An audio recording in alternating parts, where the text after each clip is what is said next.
All right, joined right now by head men's basketball coach Mike MacDonald following Daemen's 82-51 win over Mercy here today. Coach, pretty dominant effort from your team. Got out to a fast start and kind of never looked back, and it's now 3 wins in a row. Well, we talked about that, Mike. You know, getting off to a good start, trying to really kind of get them out of what they do. And I thought our defense was outstanding today, all night. All night, we were just really good. We both halves, we were really locked in on how to play, and we were able to change defenses up a little bit, use a couple different zones, and I thought we were really good. And then offensively, it always helps when you make some shots, and I thought we did a great job moving the ball, and that's the key. You can really see us starting to come together, and I like what I see. The big headline coming out of this game is probably going to be the milestones that Andrew Cisco reached today, and we'll get to him in a minute.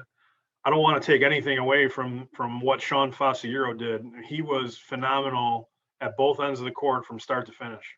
Well, think about the first play of the game. I think it was the first play, was that they were pressing in one of the early plays, and it was Andrew's bucket to put him over 2,000. We were talking about in the locker room that Sean broke the press, threw it up to him. He was 2-on-1 play, simple pass to Cisco for a dunk. And, plays like that, I thought he was tremendous on. I thought he was very unselfish, found guys. Obviously, it helps when the shots go in, but we're lucky Sean is transferred here, and he has done a really good job. And we're happy that he's on the team, without a doubt. We're really glad that he's here. Yeah, 23 points he finished with, which is a career high for him. Along with 6 boards, 5 assists, 3 steals. I mean, he was just phenomenal. Want to ask you, been meaning to ask you, you guys came into the game averaging 18 assists a game. Got 17 more today. This team hasn't averaged 18 assists. I know it's a weird year. You're not going to end up playing as many games as a normal season, but haven't averaged that many assists per game since 2012-13. With the really young, coming into the year, young and inexperienced backcourt, is that something that you could have expected? Not really. And that was probably back, those the Mark Capola years, back with their average. He was probably averaging all those assists himself, wasn't he? No, I think, we've had, Kyle Harris has been phenomenal. Ryan Salzberg has been great. Justin Johnson, when he was healthy, has gotten better and improved.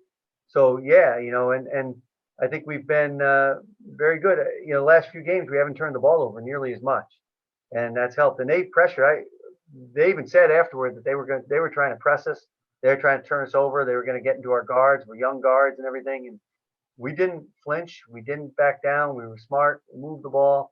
We made the extra pass we had to. And, it helps when shots go in, too. I think that's obviously a big thing is lately we've been making shots. We hadn't been making threes. Early in the year, we didn't make threes. And I was a little puzzled because we thought we were going to be a very good shooting team. But we said, just stay with it. Water's going to find its level. And we found our level, I think, and we've been making threes since. So, it helps. If you look at Kyle Harris's numbers, assist turnovers, and Andrew Mason's, they're phenomenal. Phenomenal. And so when you got guys who aren't necessarily point guards, but they have great assist turnover ratios, it's going to help you score points.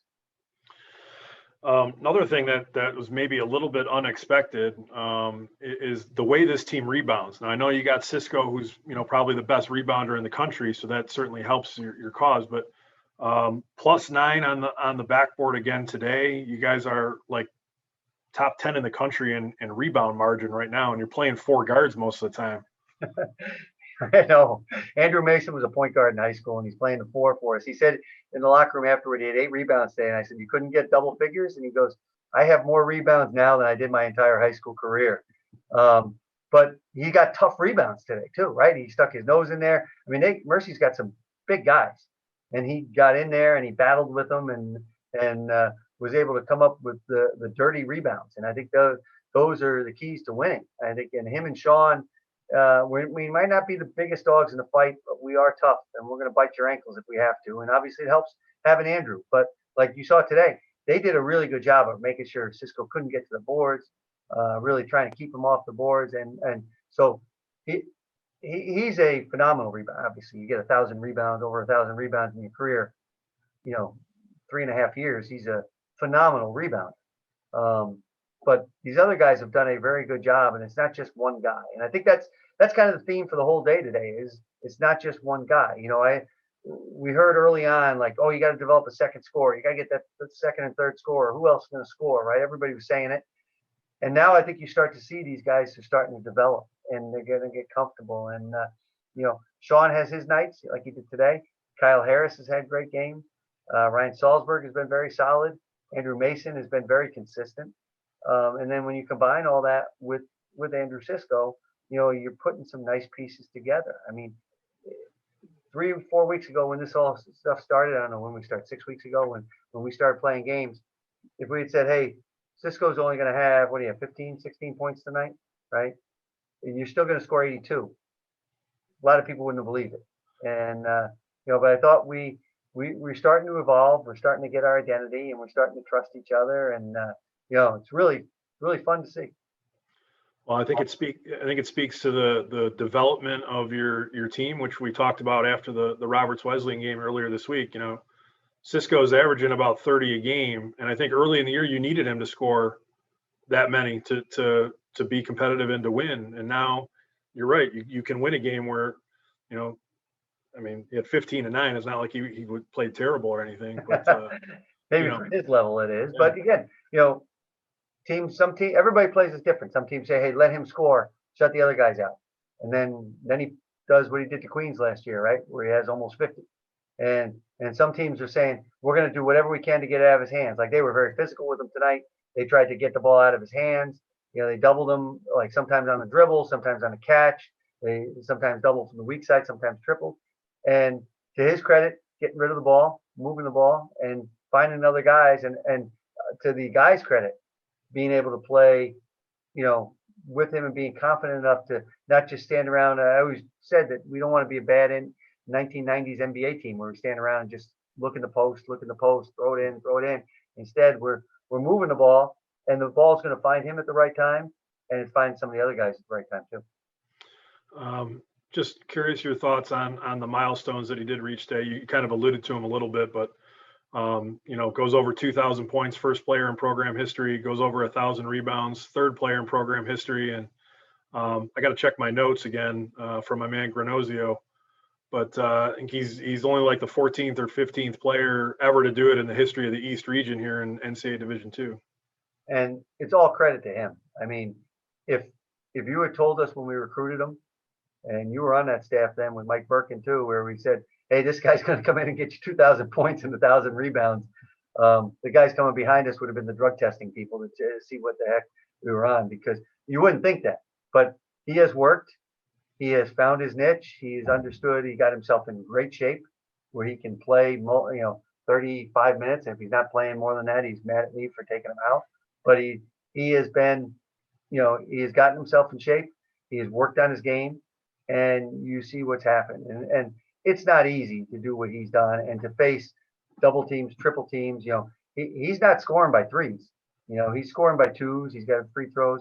We were talking about yesterday with him. We were showing some film yesterday to him, and Ryan Grandis, my assistant, said, the thing that's so underrated about Cisco is his motor for offensive rebounds. Everybody just says, oh, he's big, but he goes after offensive rebounds, and teams have to make a conscious effort to keep him off the boards. And usually he's able to continue, and he'll get 1 or 2 or 3 big ones. I go back to his freshman year when he won a game for us really with an offensive rebound off a missed free throw.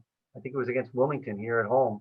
And we missed a free throw at the end of the game, and he went and got the offensive rebound, and we were able to kill more clock and ice it with made free throws. And so it was just, just plays like that. You saw him develop over time, and just he's a special player. And I've said it, I continue to say it. No disrespect to all the other great players who've been here at Daemen, and there have been great players. I think you got to put him at the top of the list, without a doubt, for what he's done at the level he's done, and the places we've played and where we've played. It's just he's a special player and a great young man, and we're really happy that he's on our team. Well, you're right. Burke and I were on that staff, and him and I are taking all the credit. And you should. Go ahead. Last question for you. I know you don't want to look too far ahead, but today's win sets up a chance where if you take care of business Wednesday against Duville, you're going to be going to St. Thomas Aquinas, most likely with a chance to finish. We're not worried about that. We're going to worry about Okay. Duville on Wednesday. We talked about how Duville was here last time, and it was a 7-point game at half. They cut it all the way down to a 1-possession game. And yes, final score got lopsided, but that was kind of very misleading. They are a team that plays extremely hard, that when they're making shots, they're very difficult to guard. And as you can see, they played Gannon, who we didn't have the easiest time with at all. It was a 5-point game with about 3.5 minutes to go the other night. So, our future right now is Sunday. We're going to come in. We're going to work on some things to get better. We got to take Monday off for an off day, and Tuesday we'll practice and get ready for Duville, and then Wednesday we will play a very difficult team that will be fired up to play a crosstown rival, and so we're going to have that same intensity. And I thought that's what's been impressive now, is that we're saying, hey, we have to keep winning games, and the most important game is our next one, and we had that focus today, and it was great, and we're going to need it again on Wednesday, and then we'll worry about what comes after that. But we'll use these next few days to get ready for Wednesday's game. Very good coach speak. Didn't even let me finish the question. Not even going there. So we'll talk to you after Wednesday's game, Coach. Congrats on the win. See you, Mike. Thanks.